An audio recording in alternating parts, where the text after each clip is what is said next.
প্রাকৃতিক ঘড়ির সাথে যদি দেহ ঘড়ির অ্যালাইন করা না যায় তাহলেই আমাদের আসলে শরীরে ছন্দপতনটা হয়। অনেকেই এই আয়ুর্বেদিক চিকিৎসাটাকে কবিরাজি চিকিৎসা বলে ধারণা করে। শুধু উপহাসই না, পারিবারিক একটা চাপের ও শিকার হয়েছে। আয়ুর্বেদ শাস্ত্রের আসলে প্রয়োজনীয়তা কতটুকু? আমরা যে অসুস্থ হই তা আমাদের কর্মের কারণেই অসুস্থ হই। হার্বাল চিকিৎসা এবং আয়ুর্বেদ চিকিৎসা কি এক?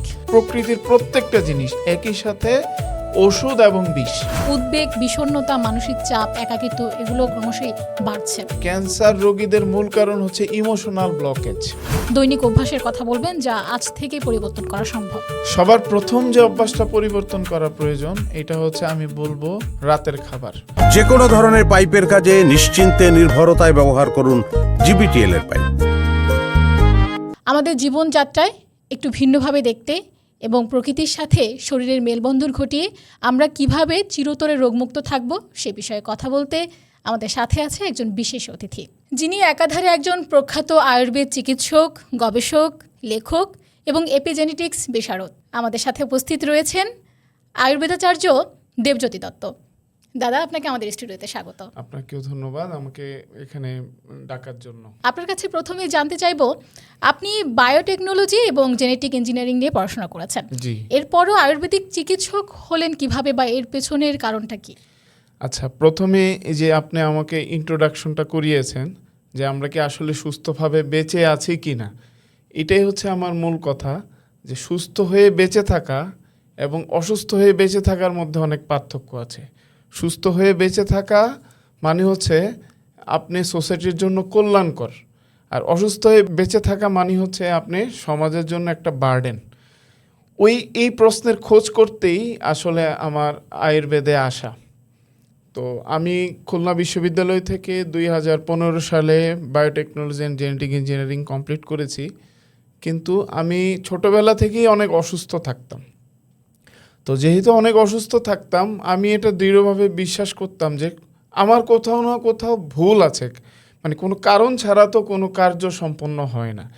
তো আমি কারণটা খোঁজার চেষ্টা করতাম যে কি কারণে আমি অসুস্থ থাকি, জীবনযাপন করতে। হ্যাঁ, কারণটা আমি খোঁজার চেষ্টা করতাম।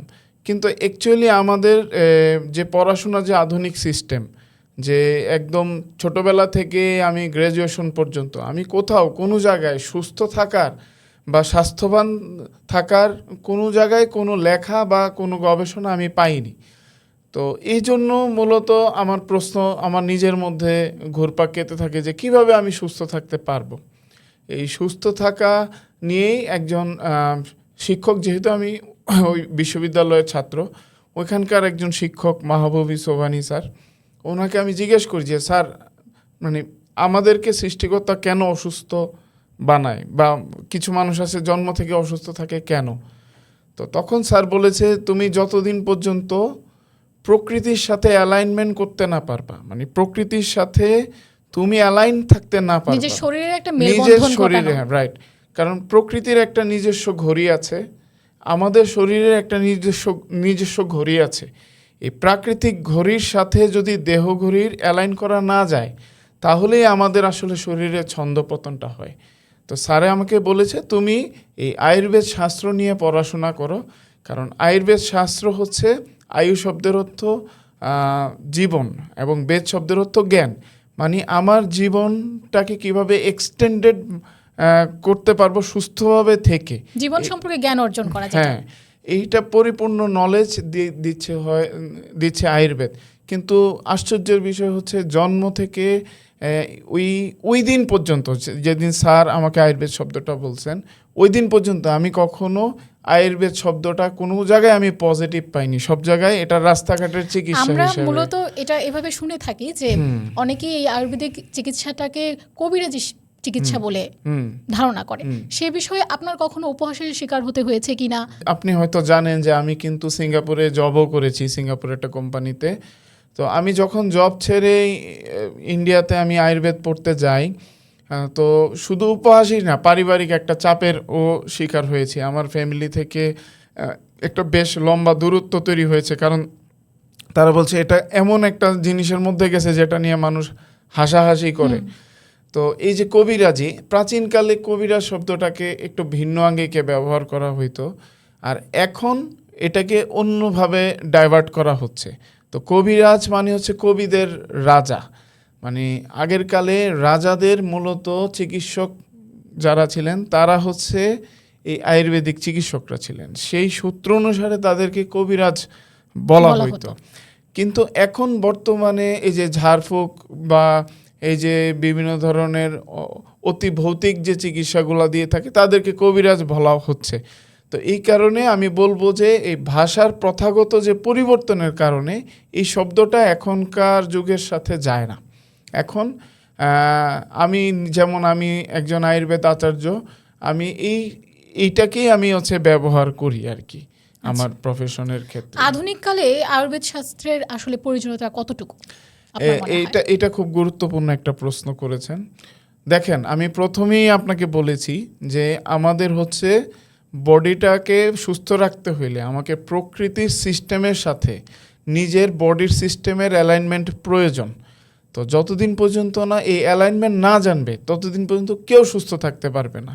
এবং এই যে আয়ুর্বেদ শাস্ত্রটা, এটা কোনো এমন না যে প্রাচীন, এটা চলে যাবে, বর্তমানে এটা চলে যাবে বা ভবিষ্যতে এটা চলে যাবে।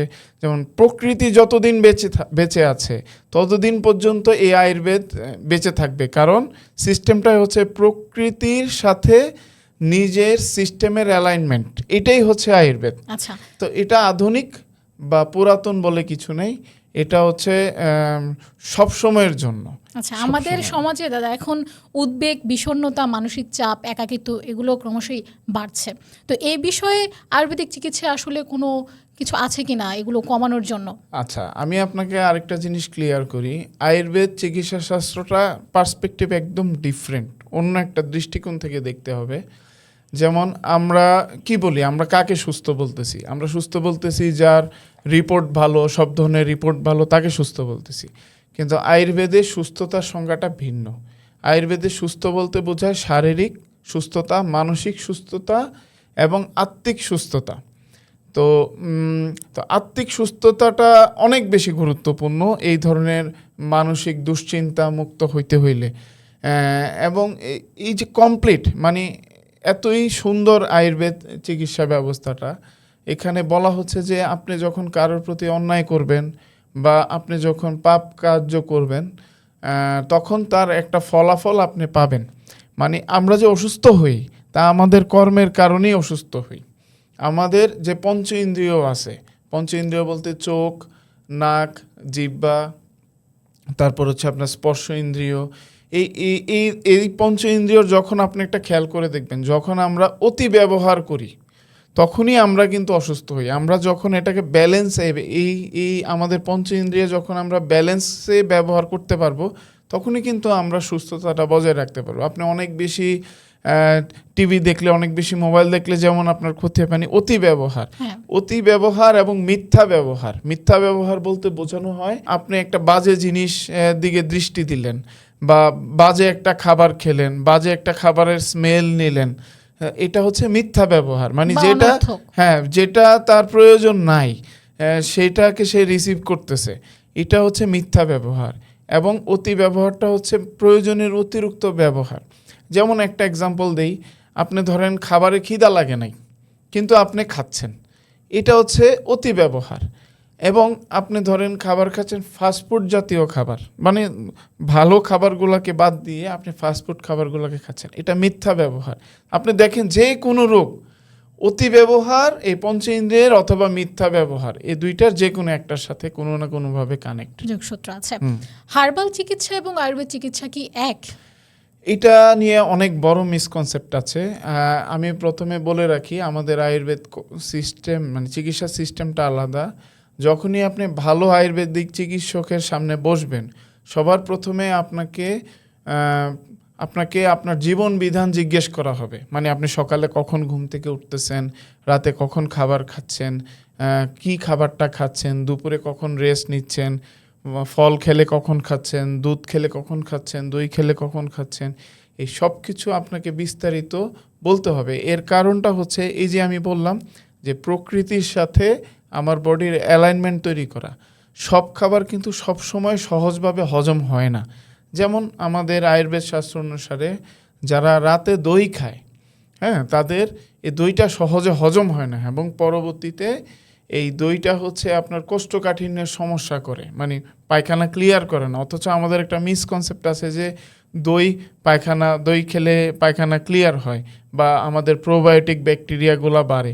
অ্যাকচুয়ালি এই প্রত্যেকটা খাবারের একটা নির্দিষ্ট টাইম আছে, এক এক সময়ে এক এক খাবার বডিতে এক একভাবে অ্যাবজর্ব হয়। এটা আধুনিক সায়েন্সে এটা নিয়ে কাজ হচ্ছে, এটাকে বলে ক্রোনোবায়োলজি, কিন্তু এটা খুবই অল্প কাজ হচ্ছে। আমাদের মতো এত ভাস্ট না যে প্রত্যেকটা খাবার কখন কোন সময় খেলে এটা বডি সবচেয়ে বেশি অ্যাবজর্ব হয় এবং আপনার বডি টাইপ অনুসারে। যেমন আমি একজন যুবক, আবার আরেকজন বৃদ্ধ, তার খাবার যেই সময় হজম হবে আমার অবশ্যই তার থেকে আরও দ্রুত হজম হবে।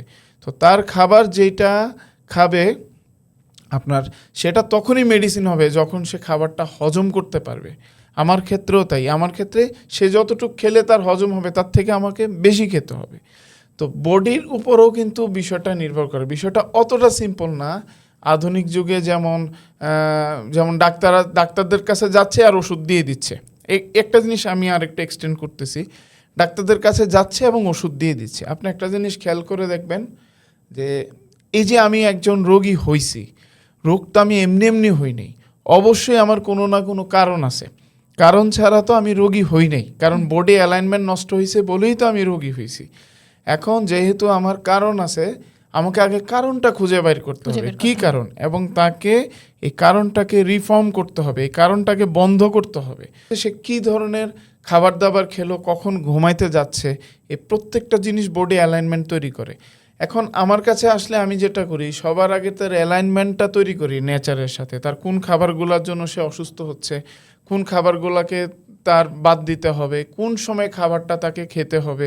এই যে একটা অ্যালাইনমেন্ট, এই অ্যালাইনমেন্ট যতক্ষণ পর্যন্ত তৈরি না করা হবে ততক্ষণ পর্যন্ত কারণটা বন্ধ হবে না। আর কারণ বন্ধ না হইলে বডি সবসময় আপনি ওষুধ ডিপেন্ডেন্ট থাকবেন। মেডিসিন যতদিন খাবেন ভালো থাকবেন, মেডিসিন বন্ধ করে দেবে, রোগটা আবার এক্সপোজ হবে। এবং মজার বিষয় হচ্ছে আমরা শুধুমাত্র ডিপেন্ড করতেছি টেস্ট রিপোর্টের উপরে। টেস্ট রিপোর্ট ভালো থাকলেই ভালো, কিন্তু টেস্ট রিপোর্টের আগেও বডি কিন্তু অনেকগুলো সাইন দেয়। মানুষ অসুস্থ হওয়ার আগে আমাদের আয়ুর্বেদ মতে আমরা যখন অসুস্থ হই এবং টেস্ট রিপোর্টে যখন নেগেটিভ আসে বা এক্সেসিভ আসে, এটা রোগের 5 নাম্বার ধাপ। তার মানে আমাদের আরো 4টা ধাপ আছে।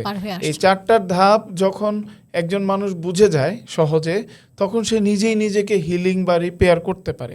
কিন্তু যখন 5 নাম্বার ধাপে চলে যায়, অবভিয়াসলি এটা সময় লাগে এবং এক রোগ থেকে আরেক রোগে খুব দ্রুত কনভার্ট হইতে থাকে 5 নাম্বার ধাপে গেলে। মজার বিষয় হচ্ছে যে আমাদের যে আধুনিক যে চিকিৎসা ব্যবস্থাটা, এটা হচ্ছে শুধু 5 নাম্বার ধাপের চিকিৎসা করে। এবং দ্বিতীয় প্রবলেম হচ্ছে এটা কোনো কারণের চিকিৎসা করে না। মানে গেলেন, আপনাকে জিজ্ঞেস করবেন আপনি কি করতেছেন, কি খাচ্ছেন, কি, কারণ তাদের শাস্ত্রে বিষয়টা নাই। তাদের এই প্রকৃতির সাথে যে বডির যে অ্যালাইনমেন্ট বিষয়টা তাদের কাছে নাই। হ্যাঁ, যেই কারণে তারা জিজ্ঞেসও করে না। এবং এই কারণে রোগীর দেখবেন খেয়াল করে এক রোগ থেকে আরেক রোগ সৃষ্টি হচ্ছে। প্রথমে ডায়াবেটিস, তারপর লিভারের সমস্যা, তারপর কিডনির সমস্যা। অথচ আমরা এটা বলতেছি যে এটা একটা ওষুধের সাইড ইফেক্ট, কিন্তু অ্যাকচুয়ালি রোগটা তো কখনো চিকিৎসাই হয়নি। রোগের চিকিৎসা বলতে আমরা কি বুঝি? রোগের চিকিৎসা বলতে আমরা বুঝি যে বডির ব্যালেন্স, বডির প্রত্যেকটা এনার্জির ব্যালেন্স, প্রত্যেকটা হরমোনের ব্যালেন্স, নাকি শুধু রিপোর্ট ভালো। রিপোর্ট অনেকভাবেই ভালো করা যায়। ধরেন আমি আপনাকে একটা উদাহরণ দিই। ধরেন আমার সুগার বেশি, আমি ইনসুলিন নিলে অটোমেটিক আবার সুগার কম থাকবে, কারণ ওই ইনসুলিনটা সুগারকে নিয়ে কোনো একটা অর্গানের মধ্যে রিপ্লেস করে দিচ্ছে। আমাদের রোগটাকে দমিয়ে রাখছি। আমরা যে চিকিৎসা নামে বর্তমানে যে চিকিৎসার কথা বলছি, এটা শুধুমাত্র উপসর্গ ভিত্তিক চিকিৎসা। কিন্তু আমরা যে রোগের চিকিৎসার কথা বলছি, এটা কোনোভাবেই রোগের চিকিৎসা না। রোগের চিকিৎসা হচ্ছে বডির হারমোনি, বডির মাইন্ড, বডি এবং সোলের হারমোনি হচ্ছে রোগের চিকিৎসা। এবং আরেকটা গুরুত্বপূর্ণ কথা আমি বলে দিই, এই যে আমরা চিকিৎসক হিসেবে কাজ করছি, আমরা শুধুমাত্র বডিকে অ্যাসিস্ট করি। যে কী ধরনের অ্যাসিস্ট করি? অ্যাকচুয়াল বিষয়টা হচ্ছে বডি নিজেই আসলে নিজেকে হিল করে। মানে সৃষ্টিকর্তা মানুষের বডিকে এমনভাবে সৃষ্টি করছে, হিউম্যান বডি নিজেই নিজেকে হিল করে। আমাকে শুধু হচ্ছে যে কাজটা করতে হবে, তার রোগের কারণটা বন্ধ করতে হবে। দ্বিতীয়, যে খাবারগুলো তাকে অ্যাসিস্ট করবে সেই খাবারগুলো তাকে খেতে হবে। তৃতীয়ত, মেডিসিন আমি প্রয়োগ করলে মেডিসিনটা দ্রুত কাজ করা শুরু করে আর কি। এখন আপনি আমাকে জিজ্ঞেস করতে পারেন যে খাবারও তো মেডিসিন হইতে পারে, অনেকেই খাবার দিয়েও চিকিৎসা করে। দ্যাটস ট্রু, খাবার নিজেও একটা কিন্তু মেডিসিন। কিন্তু খাবার আর মেডিসিনের মধ্যে পার্থক্যটা হচ্ছে খাবারের পোটেন্সি কম, মেডিসিনের পোটেন্সি বেশি। এই কারণে মেডিসিন অল্প মাত্রায় নিলেও বডিতে খুব কুইক রেসপন্স করে, আচ্ছা, যেটা খাবারের স্লো রেসপন্স আসে। তা বর্তমানে ক্যান্সার নিয়ে মানুষের মধ্যে একটা বিশাল ভয় কাজ করছে, এই বিষয়ে আপনিও গবেষণা করেছেন। তো আমাদের ক্যান্সার চিকিৎসা আসলে আয়ুর্বেদ কতটুকু কাজ করে? শোনেন, আমি আপনাকে আগেই বলেছি, চিকিৎসা বলতে বোঝায় হচ্ছে প্রকৃতি এবং বডির অ্যালাইনমেন্ট। এই কথাটা আমি বারবারই বলে যাব আপনি যতগুলো প্রশ্ন করবেন। আমরা কারণ রিলেটেড। হ্যাঁ, আমরা ক্যান্সারটাকে একটা আলাদা এন্টিটি হিসাবে দেখছি, এটা ডায়াবেটিসটাকে আলাদা এন্টিটি হিসাবে দেখছি, কিন্তু মূল সূত্রপাত কিন্তু এক জায়গায় হয়েছে, যে ডিসহারমোনি থেকে তৈরি হয়েছে। আমি একটা বই নিয়ে এখন গবেষণা করছি এবং এটার অনুবাদের কাজও করছি। রেডিক্যাল রিমিশন নামে একজন লেখক, কেলি টার্নারের একটা বই। উনি হচ্ছে ক্যান্সার নিয়ে বিশদ গবেষণা করেছে, 1000 রোগীর উপরে গবেষণা করেছে, যাদের আপনার কেমোথেরাপি বা রেডিওথেরাপি ছাড়াই ক্যান্সার ভালো হয়েছে। তো আমি যখন বইটা পড়তে গেলাম, তো আমি দেখলাম যে হচ্ছে ওষুধ এবং সঠিক খাবারের পাশাপাশি আরও 60টা কারণ আছে যেটা ক্যান্সারের মূল কারণ। তো আমি যেটা অ্যাকচুয়ালি এখন খুঁজে পেলাম যে ক্যান্সার রোগীদের মূল কারণ হচ্ছে ইমোশনাল ব্লকেজ। মানে মানুষ অনেক বেশি সাইকিকভাবে দুর্বল, মানসিকভাবে সে দুর্বল, এবং বিভিন্ন স্ট্রেস, দুশ্চিন্তা, তারপরে মানসিক চাপের মধ্যে থাকার কারণে তাদের ইমোশনাল ব্লকেজ তৈরি হয়। এখন ইমোশনাল ব্লকেজ তৈরি হলে বডির হারমোনিটা সবার আগে নষ্ট হয়, আগে মাইন্ড, তারপর বডিতে এটা রিফ্লেক্ট করে। এবং যখনই এই হারমোনিটা নষ্ট হয় তখনই কিন্তু তার সেলগুলো অ্যাবনর্মাল আচরণ করা শুরু করে। ক্যান্সার বলতে বোঝায় একটা সেলের অ্যাবনর্মাল আচরণ। যখন তার মৃত্যু হওয়ার কথা, সে না মরে গিয়ে সে আরও মানে তার বডির লাইফ সাইকেলকে বাড়ায় এবং জিনিসটা আকারে আকৃতিতে বড় হইতে থাকে। তো যখন এই যে মানসিক বিষয়টা, আমরা এখন মানসিক প্রশান্তি বিষয়টাকে ভুলে গেছি, আমরা এখন ধ্যান ভুলে গেছি, আমরা এখন সঠিকভাবে প্রার্থনা করতে ভুলে গেছি। আমরা শুধু একটা রেসের মধ্যে কার আগে কে প্রতিযোগিতা করতে পারি, আমরা কম্প্যারিজন ভুলে গেছি। আমরা সবচেয়ে যে জিনিসটা বড় ভুলে গেছি, এটা হচ্ছে কন্ট্রিবিউশন। আপনি একটা জিনিস খেয়াল করে দেখবেন, আপনি যখন সোসাইটির জন্য কিছু করতে না পারবেন, মানে সমাজের জন্য কিছু না করতে পারবেন, আপনি কিন্তু সমাজের জন্য একটা বার্ডেন, এবং আপনার লাইফের কোনো পারপাস কিন্তু নাই। লাইফের পারপাস কি? লাইফের পারপাস হচ্ছে নিজের ভালো থাকা এবং আশেপাশের সব কিছুকে ভালো রাখা। আপনি দেখবেন যে যেসব দেশগুলোতে আত্মহত্যা প্রবণ যে দেশগুলো আছে, সেসব দেশে একটা সময় পর গিয়ে তারা আত্মহত্যা করে, কারণ তাদের জীবনে সব কিছু পায়, বাড়ি গাড়ি, আপনার টাকা পয়সা সব কিছু তারা পায়, কিন্তু তারপরেও তারা চিন্তা করে আমার তো সবই আছে, এখন তো তাহলে আমি মরে গেলেই হয়, এখন তো আর বেঁচে থেকে লাভ নাই। তখন তারা হচ্ছে আত্মহত্যা করে। হ্যাঁ, অধিকাংশ দেশে দেখবেন যে সুখী মানুষে গোলা বেশি আত্মহত্যা করতেছে, একটু এদিক থেকে এদিক হচ্ছে, তারা স্ট্রেস নিতে পারতেছে না, আত্মহত্যা করছে। তাদের বেঁচে থেকে কাজটা আসলে কি তারা সেটা জানে না। হ্যাঁ, রাইট। কিন্তু যখন আপনি চিন্তা করবেন যে আপনার সোসাইটির জন্য কন্ট্রিবিউশন আছে, সমাজের জন্য আপনার অনেক দায়িত্ব আছে, হ্যাঁ, তখন কিন্তু আপনি অটোমেটিক আপনার দিনটা ভ্যালুয়েবল করে তুলতে পারবেন। আমি সবাইকে এই আজকের পডকাস্টের মাধ্যমে আমি সাজেশন দিব যে 3টা কাজ আপনারা অবশ্যই করবেন। প্রতিদিন ঘুম থেকে উঠে স্রষ্টার প্রতি কৃতজ্ঞতা প্রকাশ করবেন, কারণ আপনার যে জীবনটা স্রষ্টা দান করেছে, অবশ্যই এটার একটা ভ্যালু আছে। এই কৃতজ্ঞতাটা কিভাবে প্রকাশ করবেন? এমন না যে আপনি প্রার্থনা করলেন, হে সৃষ্টিকর্তা আমি তোমার প্রতি কৃতজ্ঞ, এইটা না।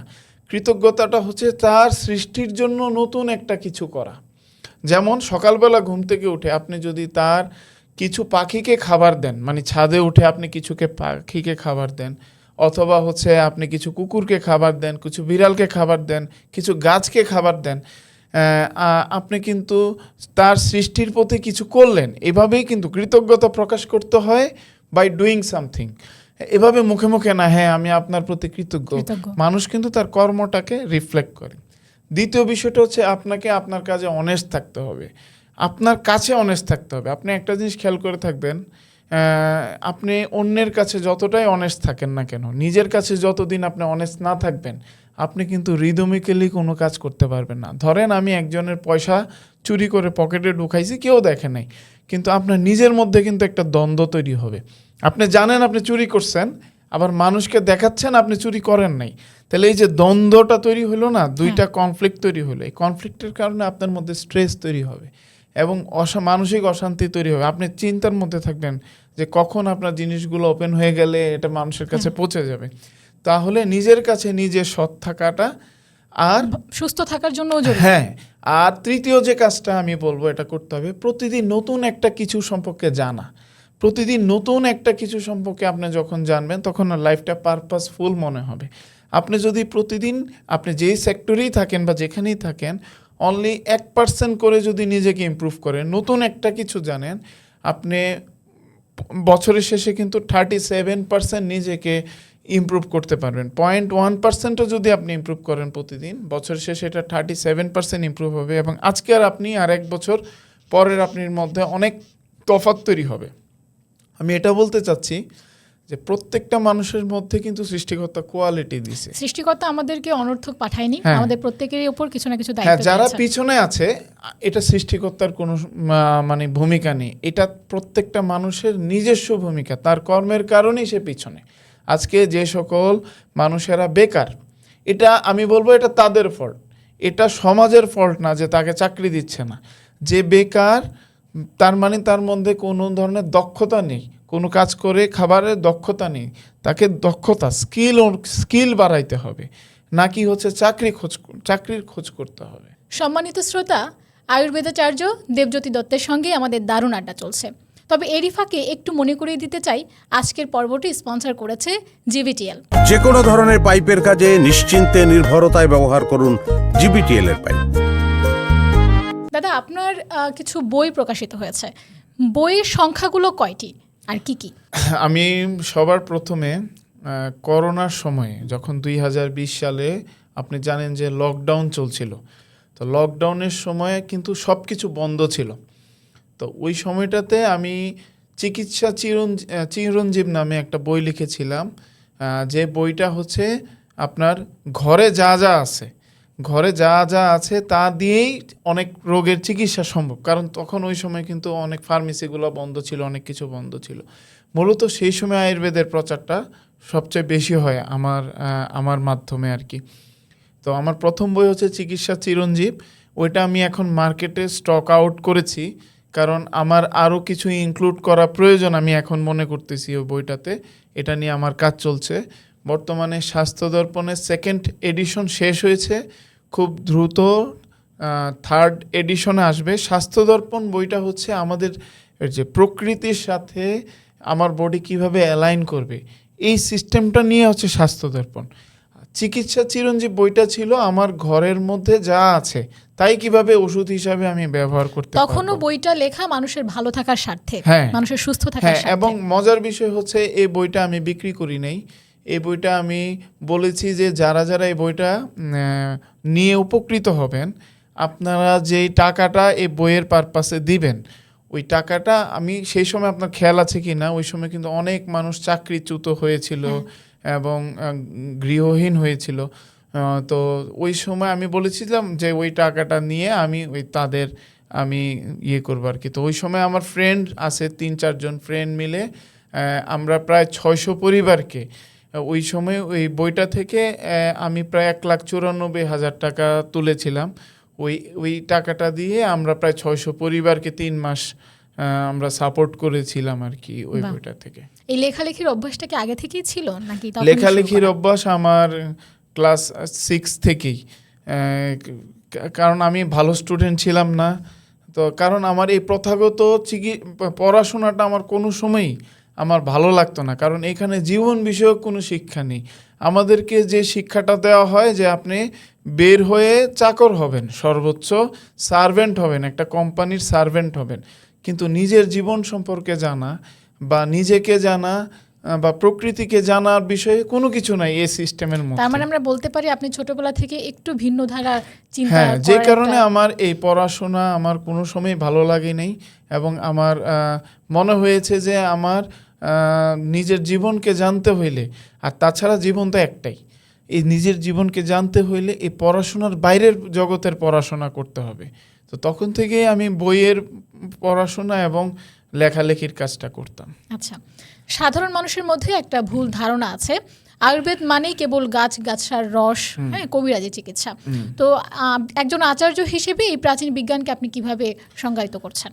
হ্যাঁ, এই আমি আপনাকে যে কথাটা প্রথমেও বলেছিলাম যে আয়ুর্বেদ চিকিৎসা হচ্ছে আপনার প্রকৃতির সাথে নিজের শরীরের অ্যালাইনমেন্ট।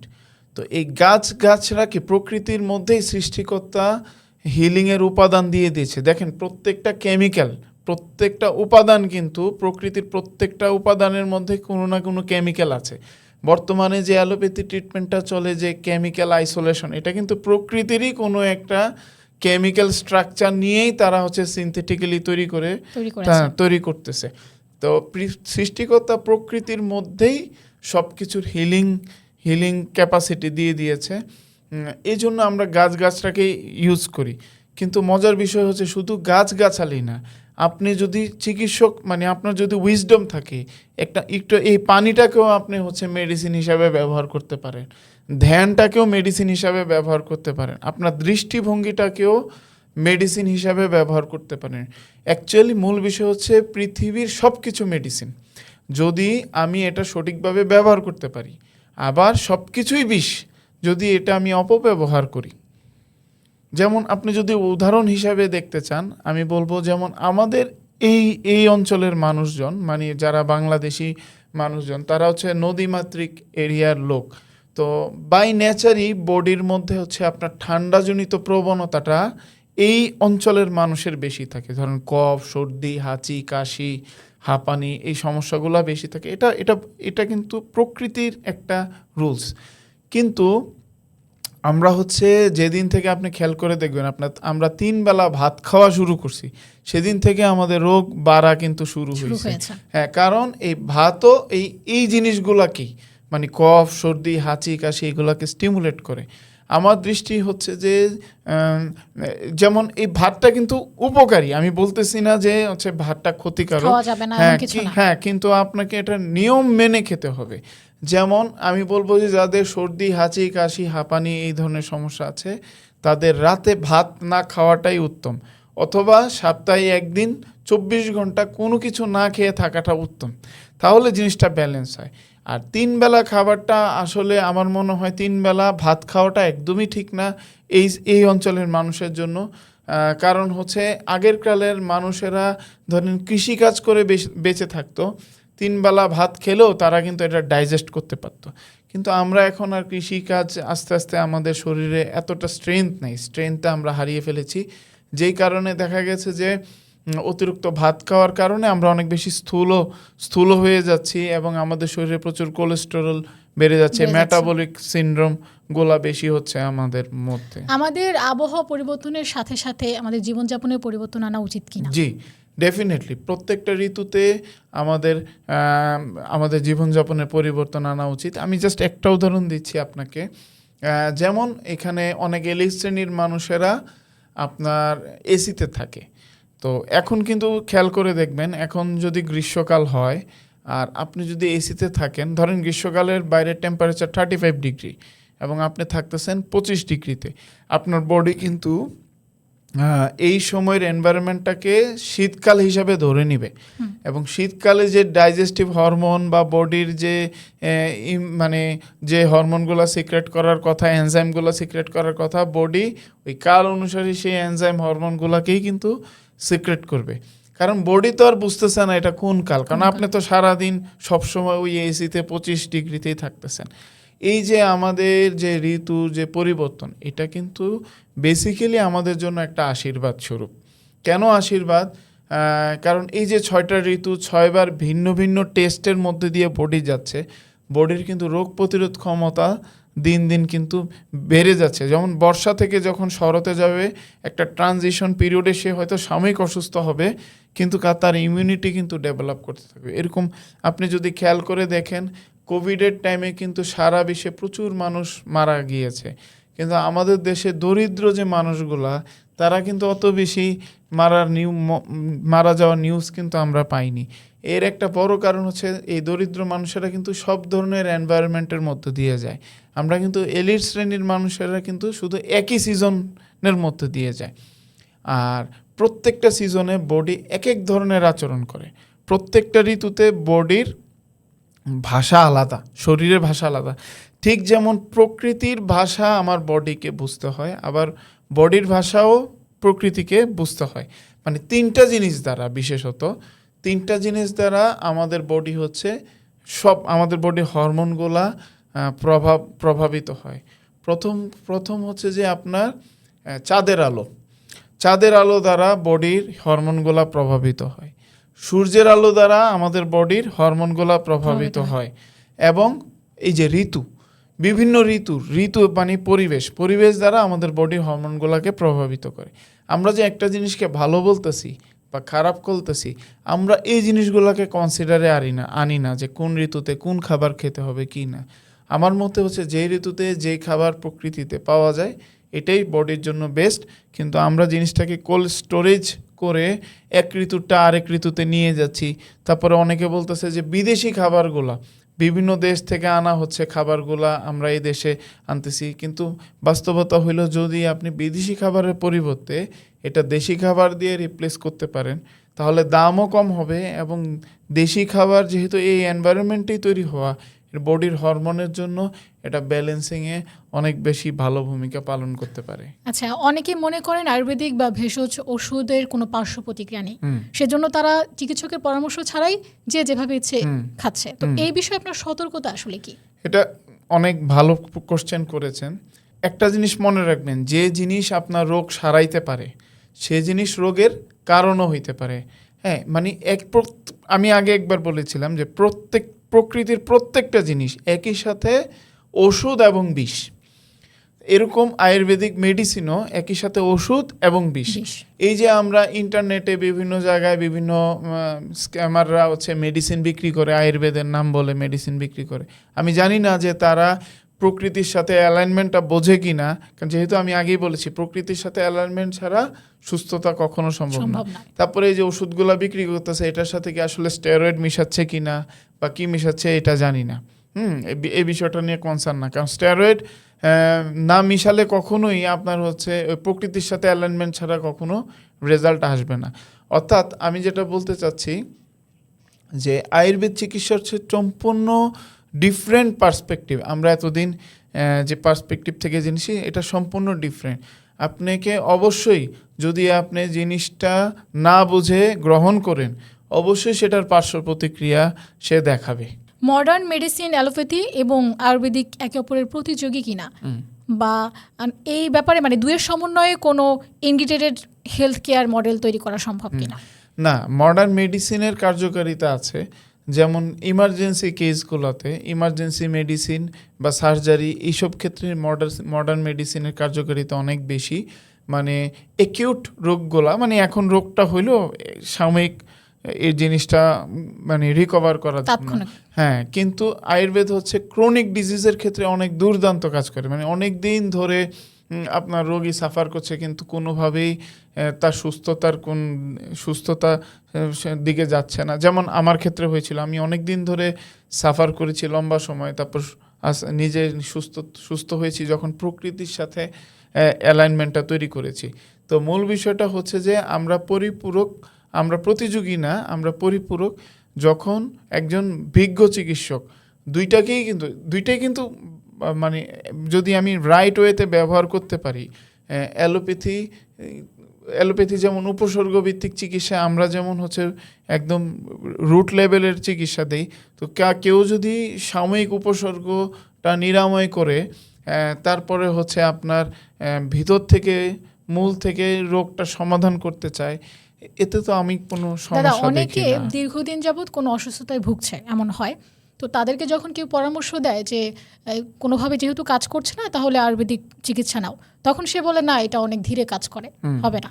এটা চিন্তা করে অনেকে পিছিয়ে যায়। সে ব্যাপারে আপনি কি বলবেন? অনেকে মনে করে যে ধীরে কাজ করে। একটা জিনিস আপনাকে এটাও খেয়াল রাখতে হবে, আমি আপনাকে বলেছিলাম যে রোগের 6টা ধাপ।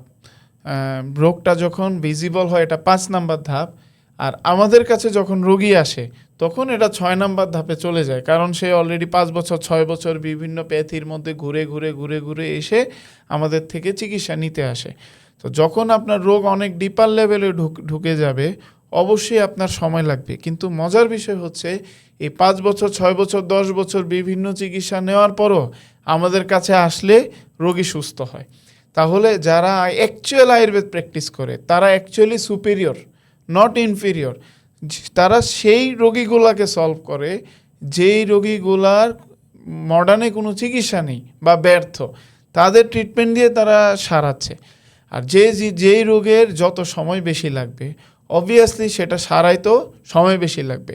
আপনার মডার্নের ভাষায় যেটাকে সারানো বলছে, যে আমার শুধু রিপোর্টে ভালো আসলেই হলো, এটা তো অ্যাকচুয়ালি সারানো না, এটা তো শুধু সাপ্রেশন, দমায় রাখা। রোগ সারানো ব্যাপারটা সবসময়ই আপনার দীর্ঘ সময় সময় লাগবে, সময় ছাড়া কখনো রোগ সারবে না। আপনি বইটিতে আহার ও বিহারের কথা, সঠিক নিয়মের কথা বলেছেন। আমাদের শ্রোতাদের জন্য এমন 3টি সহজ দৈনিক অভ্যাসের কথা বলবেন যা আজ থেকে পরিবর্তন করা সম্ভব। সবার প্রথম যে অভ্যাসটা পরিবর্তন করা প্রয়োজন এটা হচ্ছে, আমি বলবো রাতের খাবার। কারণ রাতের খাবারের উপরেই বডির মেটাবলিজম ডিপেন্ড করে। রাতের খাবার যদি 7টা 8টার মধ্যে শেষ করতে পারে এবং রাতের খাবারটা যদি হালকা খেতে পারে, তাহলে কি হবে, রাতের ঘুমের টাইমিংটা ঠিক থাকবে। এখন রাতে ঘুমের টাইমিংটা ঠিক করা কেন গুরুত্বপূর্ণ? কারণ বডির একটা নিজস্ব রিপেয়ার সিস্টেম আছে। ধরেন আপনি সারাদিন অনেক কাজ করছেন, অনেক ক্লান্ত, অনেক টিয়ার অ্যান্ড ওয়ারের মধ্যে দিয়ে যাচ্ছে, কিন্তু যখন আপনি রাতে ঘুমাচ্ছেন এই বডির রিপেয়ারিং সিস্টেমটা অ্যাক্টিভ হয়ে যাচ্ছে। মানে আপনার যতই প্রবলেম হোক, যা যা প্রবলেম করছে বডির উপরে, এটা সে নিজে নিজে রিপেয়ার করে রাতে। কিন্তু এই সময়টা শুরু হয় রাত 10টা 11টা থেকে রাত 2টা 3টা পর্যন্ত। এই সময়টাতে বডি রিপেয়ারটা করে লিভারের মাধ্যমে। এখন ওই সময় যদি আপনি সঠিকভাবে না ঘুমাইতে পারেন তাহলে কোনোভাবেই বডি রিপেয়ার করবে না। রিপেয়ার সিস্টেমে গেলে না আপনার হচ্ছে বডি হিলিংয়ের জন্য আর একটু নিজেকে অগ্রগতি করতে পারবে। নাম্বার 2 হচ্ছে কখনো খিদা না লাগলে খাবেন না। খিদা লাগা মানে হচ্ছে আপনার বডির খাবারের প্রয়োজন। খিদা না লাগা মানে হইল আপনার বডির এখনো খাবারের প্রয়োজন নাই। একটা জিনিস সবসময় মনে রাখবেন, বডির কিন্তু নিজস্ব ভাষা আছে। তো খাবারের প্রয়োজন নাই কিন্তু আপনি খেলেন, ধরেন আমরা অনেক সময় কাজটা করি, আমাদের চোখের খিদা আছে, আমরা একটা খাবার খেলাম, তারপরে হচ্ছে ক্ষুধা নেই কিন্তু আবার আরেকটা খাবার আমরা খাচ্ছি। এতে যেটা হয় যে আগের খাবারটা, এটা নিয়ে কেউ কথা বলে না এখন পর্যন্ত। এতে যেটা হয় যে আগের খাবারটা, যে খাবারটা আমরা খেয়েছি কিন্তু হজম হয়নি, ওই আগের খাবারটা থেকে পয়জন তৈরি করে। কারণ সবসময় একটা জিনিস মনে রাখবেন, বডি সবসময় একটা নির্দিষ্ট দিকেই ফোকাস থাকে। বডি সবসময় একসাথে অনেকগুলা কাজ একত্রে করতে পারে না, একটা নির্দিষ্ট দিকেই সে কাজ করে। যখন বডিতে আগের খাবারটা আছে এবং প্রসেসিং, ওইখান থেকে নিউট্রিশনটা সে বন্ধ করে দিয়ে নতুন খাবারটা যখন ঢোকে তখন সেটা ভাঙ্গার দিকে ফোকাসড হয় বেশি। তাহলে আগেরটা থেকে যে নিউট্রিশনটা তৈরি হয় এটা ম্যাল নিউট্রিশন তৈরি হয়, ওটা পয়জনাস হিসাবে বডিতে অ্যাক্টিভেট হয়। তাহলে একটা সিম্পল রুল হচ্ছে আপনার খিদা না লাগলে খাবেন না। নাম্বার 3 হচ্ছে, আমি যেটা বলবো, সকালের খাবারের ক্ষেত্রেই আপনারা অনেকে বলে কি যে কোনই হোক, যে কিছুই হোক, যে সকালের খাবারটা খেতে হবে।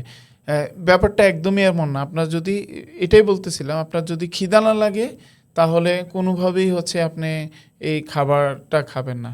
আর নাম্বার 3 হলো আপনাকে প্রতিদিন নিজের জন্য কিছু সময় দিতে হবে। আমরা সবসময় স্ট্রেসের মধ্যে থাকি, দৌড়ের মধ্যে থাকি।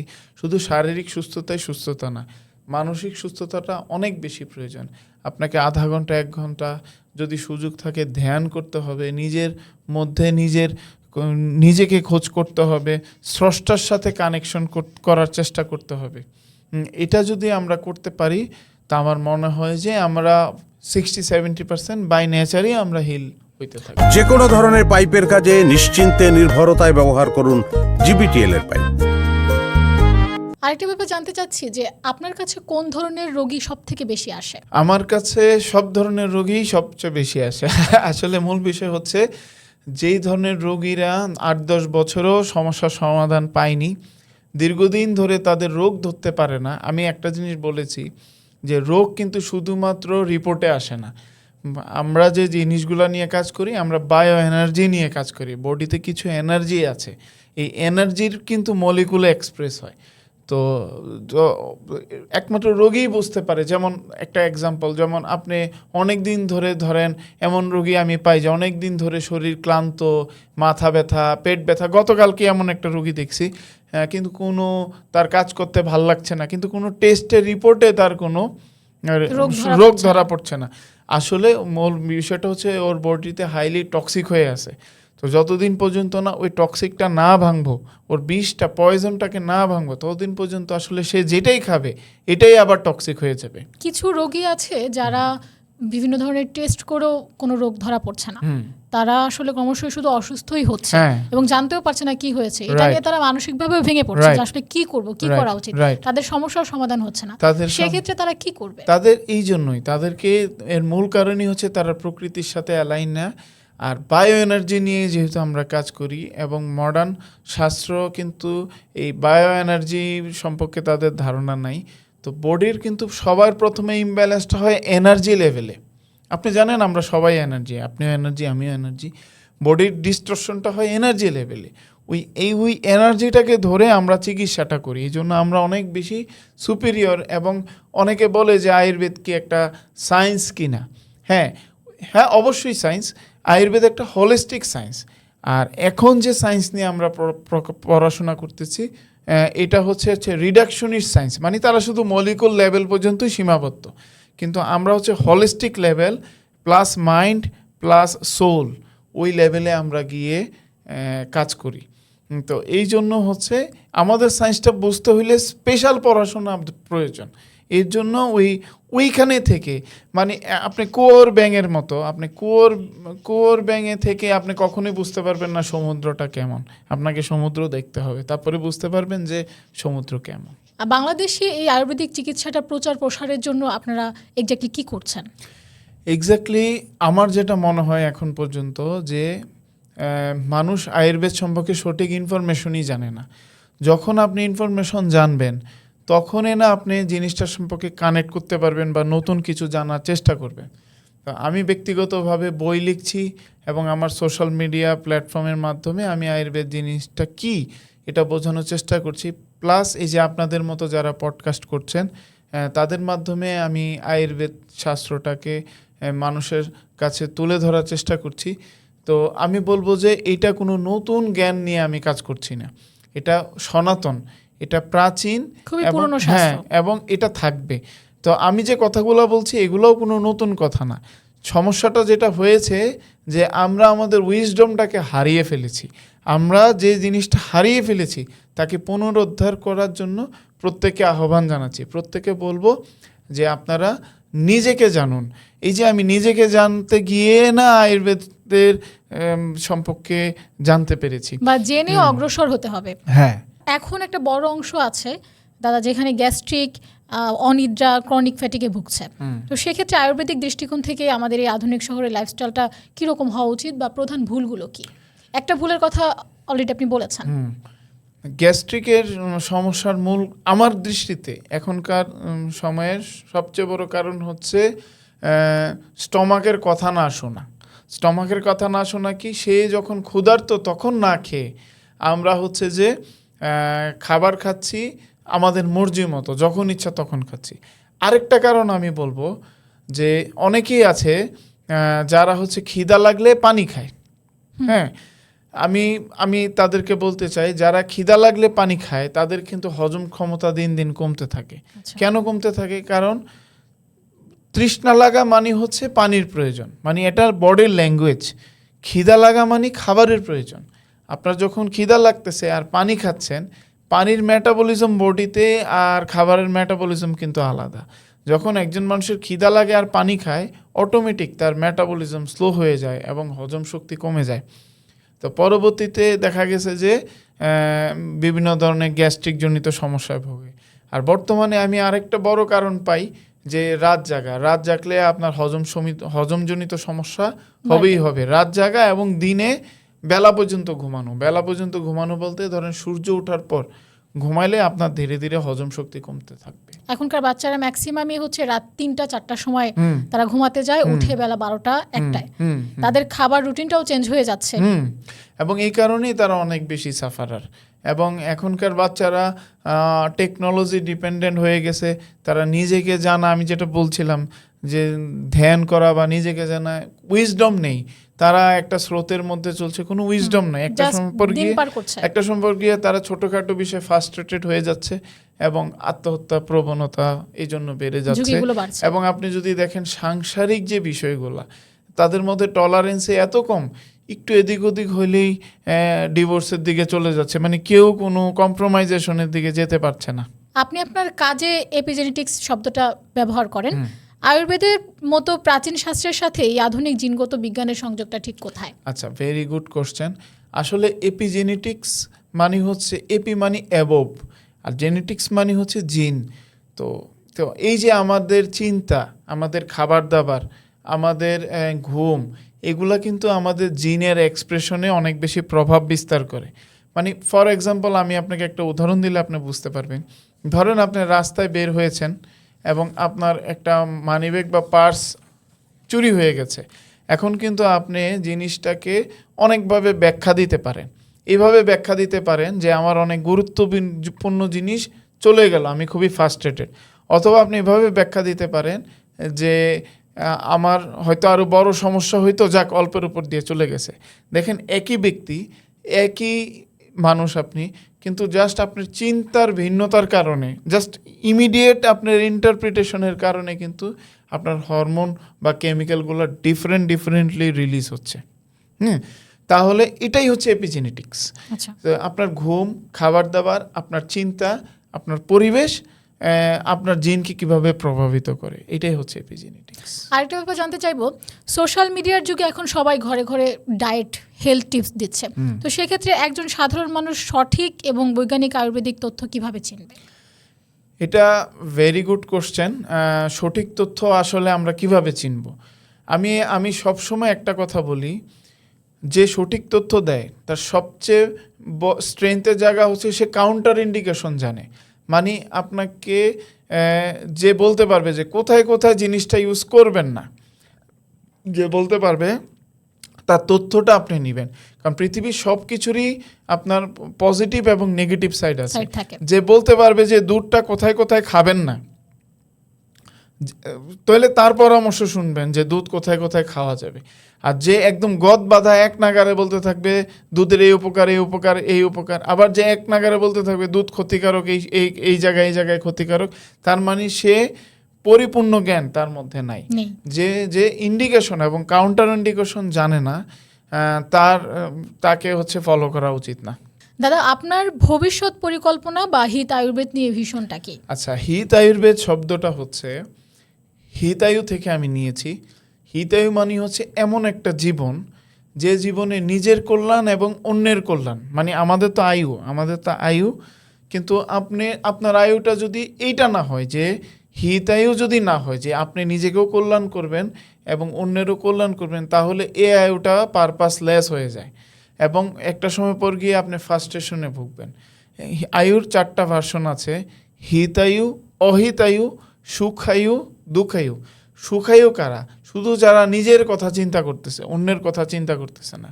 আপনি একটা জিনিস খেয়াল করে দেখবেন, যারা সুখায়ু তারা আসলে দুঃখের মধ্যেই আছে। যারা শুধু নিজের কথা চিন্তা করে তারা দুঃখের মধ্যেই থাকে।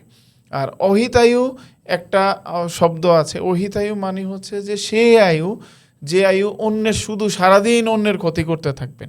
তো এটা একটা ফ্রাস্ট্রেটিং লাইফ। আপনাকে হিতায়ুর মধ্যে থাকতে হবে। তো আমার পরিকল্পনা হচ্ছে মানুষের কাছে একজন পরিপূর্ণ মানুষ হিসেবে যেন তারা হিতায়ু হিসেবে তাদের আয়ুটাকে যাপন করতে পারে। এই জন্য যতটা সম্ভব লিমিটেড জীবনযাপন করতে হবে। মিনিমালিস্ট হইতে হবে আমাদেরকে। আমাদের অনেক বেশি কিছু প্রয়োজন নাই, যতটুক প্রয়োজন ততটুক নিজের জন্য রাখেন, বাকিটা সৃষ্টির জন্য, সৃষ্টির কল্যাণের জন্য ব্যয় করেন। এতে কিন্তু স্রষ্টা আপনাকে আরও 10 গুণ বেশি দিবে, ব্যাক দিবে। এটাই হচ্ছে হিতায়ের। আচ্ছা। তো আমার পরিকল্পনা হচ্ছে আমি আস্তে ধীরে অলরেডি আমরা একটা প্রাকৃত সমাজ নামে প্রাকৃত সমাজ গঠন করেছি, যেখানে মেম্বাররা আমরা চাবো আমরা আবার প্রকৃতির মধ্যে ফিরে যেতে চাই। তো আমার এটা কি আগামী প্রজন্মের কাছে এই জ্ঞানকে পৌঁছে দেওয়ার উদ্দেশ্যেই? হ্যাঁ, আগামী প্রজন্মের কাছে, এবং আমি একটা স্কুল করারও পরিকল্পনা করছি। কারণ স্কুলের মাধ্যমে, যেহেতু আমার একটা ধারণা হচ্ছে মানুষের কাছে এই জ্ঞানগুলা যদি আমি যদি স্কুল পর্যায় থেকে পেতাম, তাহলে কিন্তু আমি এতটা সহজ হতো। এতটা সাফার আমি করতাম না। তার মানে হচ্ছে আমি যদি স্কুল পর্যায়ে জ্ঞানটা মানুষের কাছে পৌঁছে দিতে পারি, হোক এটা 5 জন, হোক এটা 10 জন, তার লাইফটা কিন্তু বাকি জীবন সে মিনিংফুল লাইফ যাপন করতে পারবে। যারা ক্যারিয়ারের চাপে আসলে নিজের স্বাস্থ্যের দিকে নজর দিতে পারে না, তাদের উদ্দেশ্যে আপনি কি বলবেন? তাদের উদ্দেশ্যে বলবো যে হচ্ছে আপনাদের লক্ষ্যটা স্থির করতে হবে। আপনারা কি করতে চান, লক্ষ্যটা আপনারা স্থির করেন, লক্ষ্য অনুযায়ী আপনারা নিজের প্ল্যানিংগুলোকে গোছান, কিন্তু পাশাপাশি নিজের বডি ল্যাঙ্গুয়েজগুলো, বডির কিন্তু প্রতিবার ল্যাঙ্গুয়েজ দেয়। যেমন আপনার যদি খাবার, যেমন আপনি দেখবেন যে জ্বর হইলে আপনি কিন্তু খাবার খেতে পারছেন না, তার মানে বডি ল্যাঙ্গুয়েজ হচ্ছে কি এখন আপনি না খেয়ে থাকেন। তো তরুণদের বলবো যে আপনারা বডি ল্যাঙ্গুয়েজগুলোকে বোঝার চেষ্টা করেন, ডিকোড করার চেষ্টা করেন। তবে একটা জিনিস খুব ইন্টারেস্টিং, রোগ যখন অনেক ডিপার লেভেলে ঢুকে যায় তখন বডি ভুল ইনফরমেশন দেয়। যেমন আপনি দেখবেন যে ডায়াবেটিক পেশেন্টরা কিন্তু মিষ্টি খেতে বেশি পছন্দ করে, কারণ তাদের ডায়াবেটিস লেভেল অনেক ডিপে ঢুকে যায়, যেটার তার রোগের কারণ সেটাকে সে পছন্দ করতে। অনেকে এরকমও বলে যে আমি ইদানিং মিষ্টিটা বেশি খাচ্ছি, আমার কি ডায়াবেটিক্স বাড়লো বা ডায়াবেটিক্স হয়েছে? হ্যাঁ, রোগের হচ্ছে যখন লেভেলটা ভিতরে ঢুকে যায়, মানে আমি তো বলেছি রোগের 6টা ধাপ, যখন 4 বা 5 নাম্বার লেভেলে বা 6 নাম্বার লেভেলে ঢুকে, তখন বডিকে হচ্ছে ভুল মেসেজ দেওয়া হয় যে এইটা আপনি খান, কারণ তার রোগের কারণটা কি সে বারবার নিতে থাকে। কিন্তু তার এক পর্যন্ত 1 to 3 লেভেলে বডিকে অনেক মেসেজ দেয় যে এটা ভালো না, ওইটা ভালো না, এটা করবেন না, কিন্তু এই মেসেজগুলোকে আমরা ইগনোর করি বিধায় আজকে এই ধরনের সাফারিং। দাদা, আপনাকে অসংখ্য ধন্যবাদ আপনার মূল্যবান সময় থেকে আমাদের দৃষ্টি 24-এর পডকাস্টে আসার জন্য এবং গুরুত্বপূর্ণ এই চমৎকার পরামর্শগুলো, জীবনমুখী পরামর্শগুলো দেওয়ার জন্য। আপনাকেও অনেক ধন্যবাদ, এবং দৃষ্টি 24-এর যে পডকাস্ট যারা আছেন এই টিমে, তাদের প্রত্যেককে আমি ধন্যবাদ জানাচ্ছি। আপনারা এই সেশনটির মাধ্যমে যেন মানুষের কাছে এই তথ্যগুলো পৌঁছাতে পারে, যেন আপনারা সর্বাত্মক চেষ্টা করবেন। এবং এই যে আনন্দ মানুষের মাঝে বিলিয়ে দেওয়ার আনন্দ, আমি মনে করি যে আজকে আপনি যেরকম আনন্দ পেয়েছেন, মানুষের কাছে এটা যখন পৌঁছাবে তারাও একই ধরনের আনন্দ ফিল করবে। দর্শক, এই ছিল আজকের আয়োজন। আশা করি দেবজ্যোতি দত্তের দাদার কথাগুলো শুনে, তার সুন্দর পরামর্শগুলো নিয়ে আপনাদের জীবনযাত্রায় একটি নতুন দৃষ্টি দেবে। যদি অনুষ্ঠানটি ভালো লেগে থাকে অবশ্যই শেয়ার করবেন। সবাই সুস্থ থাকুন, ভালো থাকুন, দৃষ্টি 24-এর সঙ্গেই থাকুন। আল্লাহ হাফেজ।